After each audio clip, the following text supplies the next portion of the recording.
Hey everyone, this is Lauren. I'm one of your 2020-21 SPLs, and I'm going to be showing you today how you can upcycle an old container and an old t-shirt to make this really cute boba macrame planter. So for the materials that you're going to need for this project, the first thing is the pot, and I made my pot out of an old gelato container. And then you're going to want to prime your container with some kind of paint and primer. I use this spray-on 2-in-1 primer from Krylon. And next you're going to want some kind of paint, and I use the color Sage Green. It's acrylic paint from Craftsmart.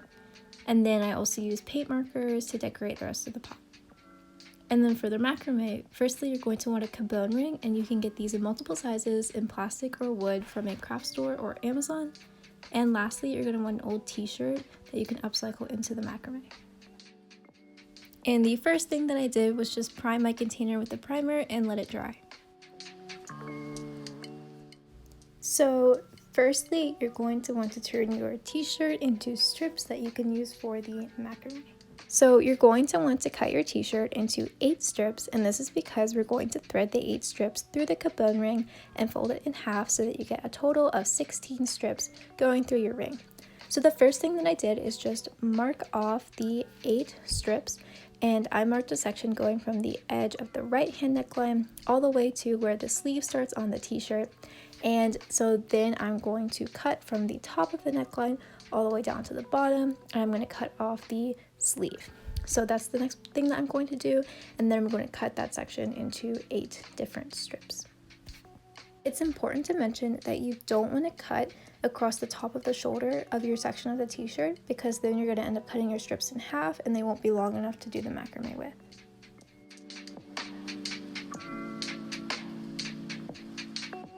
So here's the t-shirt, and I've cut down from the right hand neckline all the way down to the bottom, and then I've also cut the sleeves off the t-shirt. And so I'm going to take the smaller section, so the right hand side, and I'm going to cut from the bottom of the right armhole all the way down to the bottom so that you end up with one piece of fabric that's folded in half. And then I'm going to cut this piece of fabric, I'm going to fold it, and I'm going to cut it into 8 strips. So this is a folded fabric. I'm going to cut this into 8 strips and then thread it through the Cabone ring. So this is the part where you're going to start your macrame.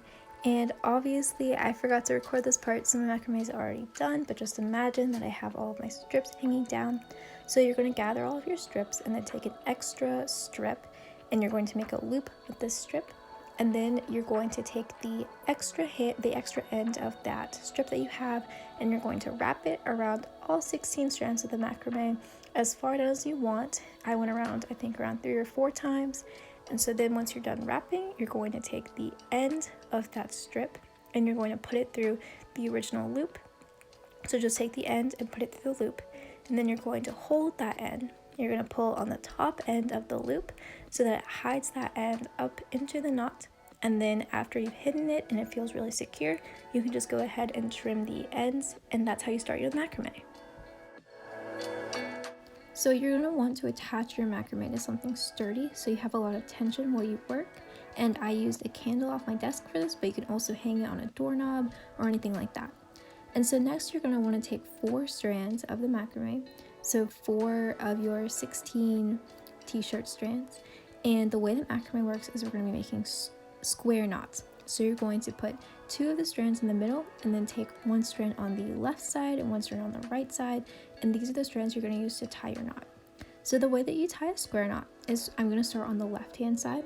So I'm going to take my left hand strand, I'm going to cross it over the middle, and then after I've crossed it over the middle, so it kind of makes this loop on the side, then I'm going to take my right hand strand and I'm going to cross that under. So since I went over with the left hand strand, I'm going to go under with the right hand strand. Then I'm going to take that right hand strand, the end of it, and I'm going to pull it up and through. So up and through the left hand loop, which I already made. And then lastly, I'm going to take the end of my left hand strand and I'm going to pull it down through the right hand strand. So basically you go over and then under, and then you go up and then down. And this is going to make the square knot. And so then you're going to pull this really tight all the way up to the top of the start of your macrame, and you're going to get a really nice square knot.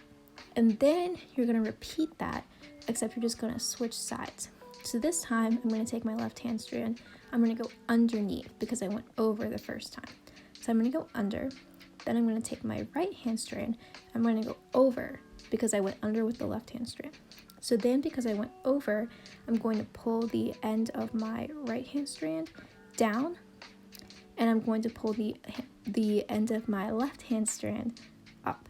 And then you're going to pull it really tight, and it's going to slide up to the top. And as you can see, you're going to end up alternating sides. And once you do this a lot of times, it's going to make the kind of nice macrame that you want your plant holder to have. And so I'm going to do this for around 30 knots all the way down, so 15 of each side, so it alternates, and then do that for all 4 strands. So here I've made around 30 knots for one strand, and that's what this looks like. And then I'm going to repeat this process with all of the other groups of 4, and because we have 16, you should have 4 of each.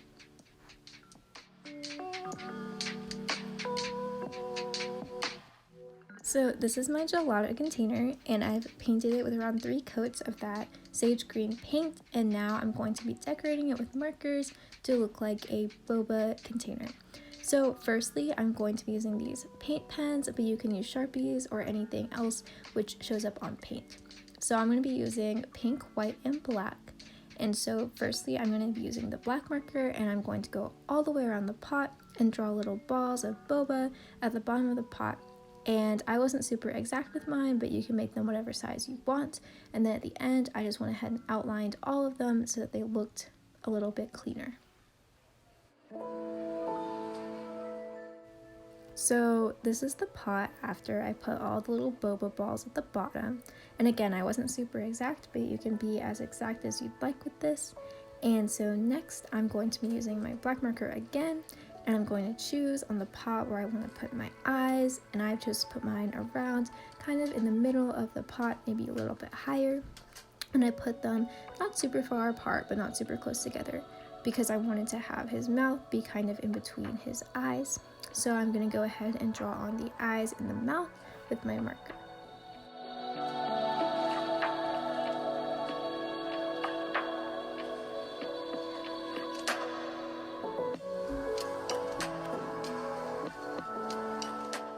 So next I'm going to use the pink marker because I wanted him to have a little bit of blush on his cheeks, I guess, so he looks really cute.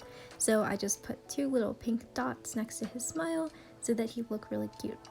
And then I didn't show it on the video, but lastly, all I did was just take my white paint marker and I added 2 little dots to his eyes just to give him a little bit more life. So this is what he looks like at the end, and so now I'm going to move on and finish the macrame. So at this point, I've gone ahead and done the macrame for all 4 strands. So I have around 4 strands of square knots, and this is what it looks like. And so next, I'm going to be using the pot to determine exactly how I want the rest of my knots to go. So what you're going to be doing for this is you're going to take your container and you're going to use it to measure on the where on the macrame you want to make your knots in order to hold the planter in place. So I just put my pot inside the macrame, and then I kind of just eyeballed the strands and looked at where on the pot I wanted the knots to fall. And so I just measured that out, and then I'm going to use around that distance, and what I'm going to do is I'm going to make 2 square knots, so 1 in each direction at each point where I would like for the knot to hold the planter in place. So what you're going to do is you're going to take 2 strands from each side of your macrame, and then you're going to make the middle 2 strands, and then you're going to use the strands on the end to make the knots. And again, you're just going to want to make 1 square knot going one direction, and then underneath that, you're going to make another square knot going another direction, and you do this all the way around, and you want to try and make your knots as consistent as possible so that your planter sits evenly inside your macrame hanger.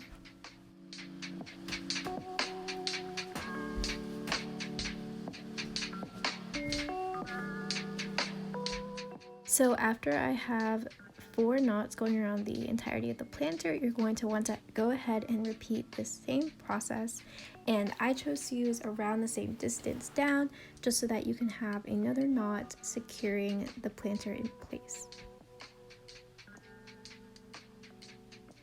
And the last step is you're just going to put your planter back inside your hanger and put it at about the place where you want it to sit. And then you're going to gather all of the strands at the bottom. Try to make it look even. Obviously, looking back on this video, I was not gathering them very evenly. So when I took my planter out, it was very clear that the spot that I had picked was very far to the right. But you're going to gather all of your ends and then make them even. And then we're going to make that same knot that we did at the beginning. So I'm just going to even out my ends and then gather them together. And then I'm going to take another small strip of t-shirt and I'm going to make that same loop that we did at the beginning knot.